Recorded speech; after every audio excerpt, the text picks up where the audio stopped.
I'd 6-inch deep strike them after, maybe they uppy downy or something. This is a 20-man, by the way. 20-man.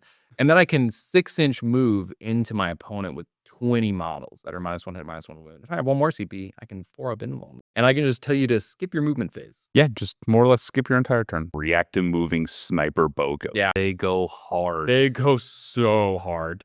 So let's look at the Exalted Sorcerer on disc. So notably, as we talked about before, the Sorcerer lost the mini loan op ability. Nice. Now this is actually on the Exalted Sorcerer on disc. And this has some interesting implications because since he can lead the Tzaangor Enlightened now, we can actually have some sniper bricks that are actually hard to shoot back. Next up, we have Tzaangor Enlightened. Now, these guys now can be led by those Exalted Sorcerers and Armons. They do have a character other than the Shaman. Yes, which is very helpful. Yeah.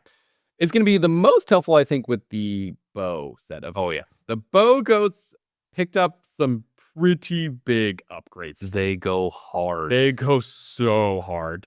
So the Fatecaster bow is now ignores cover, lethals, and precision.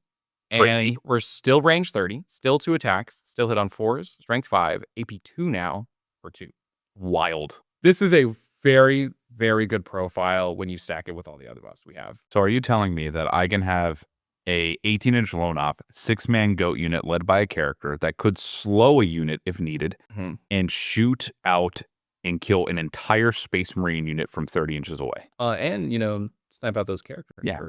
And kill the character too. And kill the character But too. that's 12 shots with 4 rerolls to hit at 5-4-2, ignore cover with lethal precision. Damn. What the heck? This is a really, really good shooting profile. And we still kept the reactive move. It is the exact same. So you can be 18-inch mini loan op with a reactive move. It's crazy. Like, this is a really, really good unit. I'll be very curious to see detachment. These guys might have a home there. What if they got +1 to wound? What if they +1 to wound in that? Crazy. That would be pretty crazy. They would never do that. They would never do something like that, right? So say there's this combo where I have a Tzaangor Shaman and 20 Tzaangors with a Diamond of Distortion to make them -1 to hit.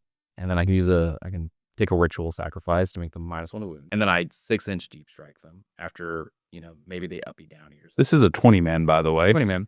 And then I can 6-inch move into my opponent with 20 models that are -1 hit, -1 wound. If I have one more CP, I can 4-up invuln. And I can just tell you to skip your movement phase. Yeah, just more or less skip your entire turn.